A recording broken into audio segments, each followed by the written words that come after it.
Hello students, आज हम class 11 physics NCERT की यूनिट साइंस मेजरमेंट्स का ये एग्जांपल सॉल्व करेंगे। यहाँ है consider a simple pendulum having a bob attached to a string that oscillates under the action of the force of gravity. तो एक सिंपल पेंडुलम है। तो सिंपल पेंडुलम के बारे में अगर हम बात करें तो कुछ इस तरह से होता है कि एक फिक्स पॉइंट होता है किसी हाइट पर, और उससे हम एक स्ट्रिंग लेते हैं, कोई भी धागा लेते हैं, और उसमें एक बॉल, मेटल की एक बॉल लगा देते हैं, उसको अटैच कर देते हैं, बांध देते हैं एक मेटल की बॉल को। ओके, वो बॉब कहलाता है फिर। ठीक है, तो ये कुछ इस तरह का अरेंजमेंट होता है सिंपल पेंडुलम का। ठीक है, वो ऑसिलेट करता है। ये अब ऑसिलेट करेगा, मीन्स अगर हम इसको ऐसे पकड़ के लाएं और फिर छोड़ दें तो ये इस तरह से ऑसिलेट करेगा। ठीक है, लाइक दिस। तो ये ऑसिलेट करेगा। Okay, simple pendulum. ठीक है, चलिए, suppose that the period of oscillation of the simple pendulum, period of oscillation means इसको हम यहाँ से यहाँ लाए और फिर हमने इसको यहाँ तक तो जाएगा ये, इसको हमने यहाँ लाए और फिर छोड़ दिया तो ये ऐसे जाएगा फिर ऐसे जाएगा, मीन्स ये ऑसिलेशन करेगा। तो ये एक बार यहाँ से यहाँ जाएगा फिर यहाँ से वापस आएगा यहाँ पर, तो इसका एक कंप्लीट ऑसिलेशन हो जाएगा। तो जितना भी टाइम लेगा यहाँ से यहाँ और फिर यहाँ से यहाँ लौटने में जितना टाइम लेगा उसको हम पीरियड कहते हैं ऑफ ऑसिलेशन का पीरियड, या फिर कहें टाइम पीरियड कहते हैं। अब ये अगर सपोज मान लिया कि अगर ये टी है, सपोज पीरियड ऑफ ऑसिलेशन हमने मान लिया टी है, टी। ओके, अब ये किस पे डिपेंड कर रहा है, ये कहते हैं यहाँ पर कि suppose that the oscillation period of oscillation of the simple pendulum depends on its length L, इसकी लेंथ L किसकी लेंथ, स्ट्रिंग की या फिर सिंपल पेंडुलम की लेंथ L। T किस पर डिपेंड करता है, लेंथ पर डिपेंड करता है। अब पता नहीं है कि कैसे डिपेंड करेगा। मास ऑफ द बॉब का मास M पर भी डिपेंड करता है टाइम पीरियड या फिर कहें period of oscillation, and acceleration due to gravity G, और जिसके अंडर ये ऑसिलेशन कर रहा है वहाँ पर एक्सीलरेशन ड्यू टू ग्रेविटी कितना है, G है, वो उस पर डिपेंड करता है क्या, पीरियड ऑफ ऑसिलेशन। ठीक है, तो पीरियड ऑफ ऑसिलेशन जिसे हमने T सपोज कर लिया, वो कहते हैं कि सपोज ये इन तीनों पे डिपेंड करता है, पीरियड ऑफ ऑसिलेशन लेंथ पे, मास पे और एक्सीलरेशन ड्यू टू ग्रेविटी पर। अब ये नहीं पता कि डिपेंड कैसे करेगा, फॉर्मूला क्या बनेगा, है ना, L की पावर क्या रहेंगी, M की पावर क्या रहेंगी, G की पावर क्या रहेंगी, कि किस हिसाब से डिपेंड करेगा। डिपेंड मीन्स कि टाइम पीरियड घटेगा या बढ़ेगा, कैसे घटेगा या कैसे बढ़ेगा, हम लेंथ को बढ़ाएं तब घटेगा बढ़ेगा, या मास को बढ़ाएं तब घटेगा बढ़ेगा, या फिर G को तो चेंज नहीं कर सकते, एक्सीलरेशन ड्यू टू ग्रेविटी वो तो सिंपल कांस्टेंट रहता है at the surface of earth. ठीक है, ये कहते हैं यहाँ पर drive the expression for its time period. इसके टाइम पीरियड के लिए हमको एक एक्सप्रेशन ड्राइव करना है यूजिंग मेथड ऑफ डायमेंशन, और डायमेंशंस का मेथड यूज करके। तो डायमेंशनल एप्लीकेशन में आता है ये। ठीक है, तो उसी का ये एप्लीकेशन है, ये करते हैं इसको सॉल्व। ठीक है, कैसे होगा सॉल्व, देखिए सबसे पहले हमने यहाँ चीज़ें तो क्लियर कर ही ली हैं कि जो टी है किन किन चीज़ों पे डिपेंड कर रहा है, लेंथ, मास और जी, ग्रेविटेशनल एक्सीलरेशन, इन तीनों चीज़ों पे डिपेंड कर रहा है। मीन्स हम लिख सकते हैं T is directly proportional to, हमने मान लिया कि L, M और G इनके प्रोडक्ट पर ये डिपेंड कर रहा है। और कैसे डिपेंड कर रहा है ये चीज़ और माननी पड़ेगी अभी हमें। कैसे मीन्स, जैसे आपने देखा होगा जैसे काइनेटिक एनर्जी का फॉर्मूला होता है हाफ mv², आप जानते हैं इसे। ठीक है, नहीं जानते तो एनर्जी वाले चैप्टर में इसको प्रूफ भी कर लेंगे, इसके एक दो क्वेश्चन भी आ चुके हैं पहले। हाफ mv², ठीक है, ये हाफ तो ये कांस्टेंट है, इसको तो हम डायमेंशनली नहीं कह सकते, लेकिन ये मास है, मास की पावर कितनी है यहाँ पर 1, ये v वेलोसिटी है, वेलोसिटी की पावर कितनी है 2। तो ऐसे ही जब भी हम कोई फार्मूला या कोई एक्सप्रेशन ड्राइव करते हैं तो फाइनल जो रिजल्ट आता है उसमें तो लेफ्ट हैंड साइड और राइट हैंड साइड, तो लेफ्ट हैंड साइड वाली जो भी क्वांटिटी है वो राइट हैंड साइड में जितनी भी चीज़ें आ रही हैं उन पर किस हिसाब से डिपेंड कर रही है, मीन्स मास की 1 पावर पे डिपेंड कर रही है, वेलोसिटी की 2 पावर पे डिपेंड कर रही है। तो कुछ ना कुछ एक्सपोनेंट्स होते हैं, है ना, किसी भी एक्सप्रेशन में। तो वैसे ही यहाँ हमें एक्सपोनेंट्स पता तो है नहीं यहाँ पर, तो इसीलिए हम इनको क्या कर एज्यूम कर लेते हैं कि L की पावर सपोज x है, M की पावर सपोज y है और G की पावर सपोज z है। तो वो हमको पता तो है नहीं, लेकिन हमने वो एज्यूम कर लिए यहाँ पर। ठीक है, चलिए अब हम इसको सॉल्व कर लेंगे फाइनल, और फिर एक्स वाई जेड की वैल्यू रख देंगे। सॉल्व क्या करना है हमको, बस एक्स वाई और जेड की वैल्यूज़ निकालनी है हमको। उसके लिए हमारे पास using the method of dimension, dimension वाला मेथड हम यूज करेंगे, मीन्स इधर भी डायमेंशन रखेंगे, इधर भी डायमेंशन रखेंगे।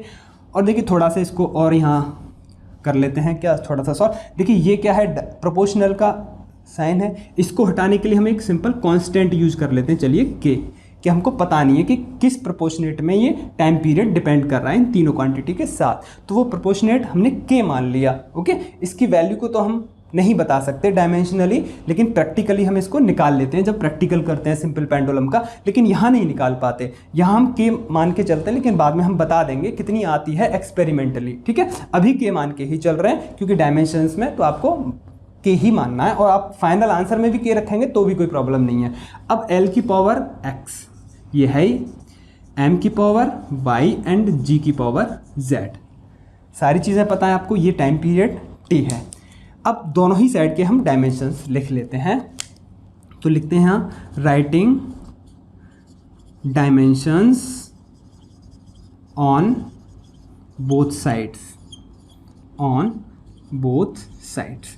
देखिए डायमेंशंस एप्लीकेशन ये जो है ना, इसके बेस पर हम कोई भी एक्सप्रेशन ड्राइव करते हैं, तो सब में इसी तरह का यही प्रोसीजर आपको फॉलो करना है। क्वेश्चन भले ही कोई भी आ जाए, ठीक है, किस पर डिपेंड कैसे कर रहा है, कौन सी क्वांटिटी है जो किन पर डिपेंडेंस है, एल एम जी पर डिपेंडेंस है टी, तो उनको एक जो मेन क्वांटिटी उसको लेफ्ट में रख लेंगे, जो बाकी की जो डिपेंडेंस क्वांटिटी उनको राइट में रख लेंगे, और फिर यही फॉर्मूला आप बनाएंगे जितनी भी होंगी। ठीक है, अब एक और क्वांटिटी हो सकती तो आप एक और यहाँ पे इसकी एक्सपोनेंट्स एज्यूम कर लेते। Writing dimensions on both sides, दोनों साइड में हम डायमेंशंस लिख लेते हैं।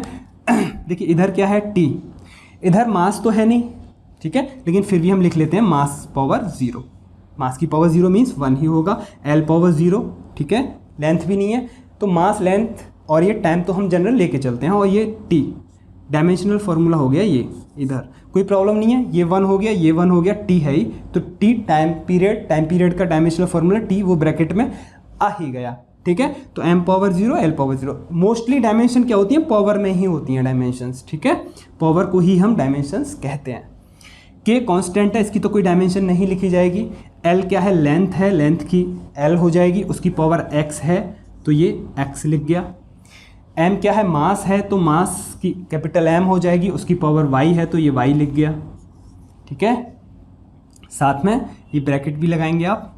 और ये जी क्या है, ग्रेविटेशनल एक्सीलरेशन, या फिर कहें एक्सीलरेशन, तो एक्सीलरेशन की यूनिट क्या रहती है, मीटर पर सेकेंड स्क्वायर जानते हैं आप, या फिर कहें क्या होता है acceleration, velocity, change in velocity upon time, यही तो होता है, या फिर v अपॉन टी कर लीजिए, या फिर मीटर पर सेकेंड स्क्वायर, इससे इजीली निकल जाएगी न्यू यूनिट से। तो g जो ग्रेविटेशनल एक्सीलरेशन है, या तो उसकी आपको डायमेंशनल फार्मूला याद होना चाहिए जो कि LT-2 होता है, अगर आपको नहीं है याद तो अब g का निकाल लीजिए। g क्या है, ग्रेविटेशनल एक्सीलरेशन, उसकी यूनिट क्या होती है, एक्सीलरेशन वाली ही यूनिट होती है मीटर पर सेकेंड स्क्वायर। मीटर क्या है, l लेंथ है, सेकेंड क्या है, टाइम t, उसका स्क्वायर, तो क्या हो गया LT-2, वैसे निकाल लीजिए, तो LT-2 होती है g ग्रेविटेशनल एक्सीलरेशन, या फिर कहें ओनली एक्सीलरेशन, एक ही बात है। तो LT-2, और उसकी पावर भी है साथ में z, तो उसको भी थोड़ा सा सॉल्व कर लेंगे। इधर हुआ m0 L0t, ओके, इधर ये k, ये देखिए l की पावर x, और एक यहाँ से z आएगा, अभी लिख देते हैं एक बार और, l power x, m power y and here l power z और t पावर -2z। ओके, ये -2 और z मल्टीप्लिकेशन में आएंगे। फिर से कर देते हैं आगे solve, m0 L0 t, this is t k। Okay, अब देखिए l पावर x और l पावर z, तो ये सेम है, ऐड हो जाएंगे दोनों की पावर, x प्लस z हो गया। m पावर y, और इधर कुछ नहीं है m पावर, तो ये हो गया m पावर y। ओके, अब t की पावर देखें तो आप, इधर हो गया -2z। ओके, इधर तो कहीं t है ही नहीं, और लेफ्ट में अब देखिए यहाँ पर m पावर है ही, इधर ये l, इसको थोड़ा सा आगे पीछे करके और लिख लेते हैं एक बार, m power 0 l power 0 t, k, m को पहले लिख देते हैं, m power y, l power x plus z, और t पावर -2z। ओके, थोड़ा सा लंबा हो गया, तो आप यहाँ भी कर सकते थे, थोड़ा सा समझाने के लिए आगे कर दिया ऐसे। कहीं भी ख़त्म कर लीजिए, स्टार्ट में ही हो जाता है एक ही लाइन में। m पावर y है, इधर m पावर 0 है, तो y की पावर कितनी होगी। अब हम कंपेयर करेंगे इनकी एक्सपोनेंट्स को। On comparing exponents both side, on comparing exponents both sides, ठीक है, दोनों ही साइड के हमने एक्सपोनेंट्स को कंपेयर करना है बस। m की पावर यहाँ 0 है तो यहाँ y है, तो y इक्वल्स टू क्या हो जाएगा फिर 0, y इक्वल्स टू क्या हो जाएगा 0, y इक्वल्स टू 0। ओके, यहाँ l की पावर x प्लस z है, यहाँ 0 है, तो हम लिख सकते हैं x plus z equals to 0। Okay, x plus z equals to 0, और t की पावर यहाँ देखिए 1 है और यहाँ माइनस 2z है, तो 1 equals to minus 2z। Okay, अब यहाँ से देखिए y तो हमको मिल ही चुका है 0 है, और ये z मिल जाएगा, यहाँ से हमको कितना मिलेगा z equals to minus 1/2। Okay, एक z मिल गया, y मिल गया, y मिल गया 0, z मिल गया माइनस 1/2। अब इस z को यहाँ पुट कर दीजिए तो आपको x मिल जाएगा, x, तो इस इक्वेशन से देखेंगे तो x प्लस z की जगह माइनस 1/2 लगाएंगे, माइनस 1/2 इक्वल्स टू 0। ओके, तो x इक्वल्स टू कितना आया यहाँ से हमको 1/2। एक ये मिल गया हमको x, तो मिल गए एक्सपोनेंट्स जो मिसिंग थे, हमको पता नहीं थे क्या होने चाहिए। ठीक है, अब देखिए हमारा जो फाइनल रिजल्ट है यहाँ पर हम रख देंगे इन चीज़ों को, यहाँ से इसे हटा लेते हैं, इसकी कोई ज़रूरत नहीं है।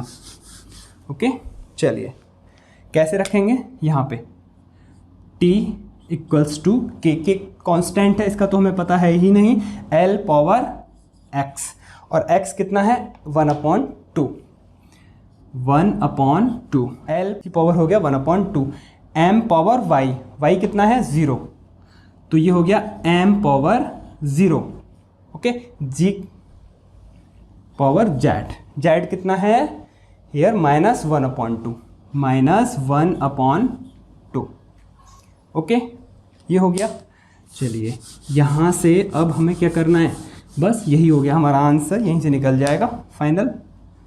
Okay, t equals to this, तो t इक्वल्स टू k, देखिए l power 1/2, m power 0, mass की पावर 0 है, 1 हो गया ये तो, ठीक है, किसी भी लेटर हो, कुछ भी हो, किसी की पावर 0 होती है वो 1 होता है, और ये g पावर -2 है, इसको नीचे ले जाएंगे तो g पावर 1/2 हो जाएगा, प्लस 1/2 हो जाएगा, मीन्स g को हम डिनोमिनेटर में ले गए, तो हम इसको ऐसे भी लिख सकते हैं k l/g स्क्वायर रूट में लिख सकते हैं ना।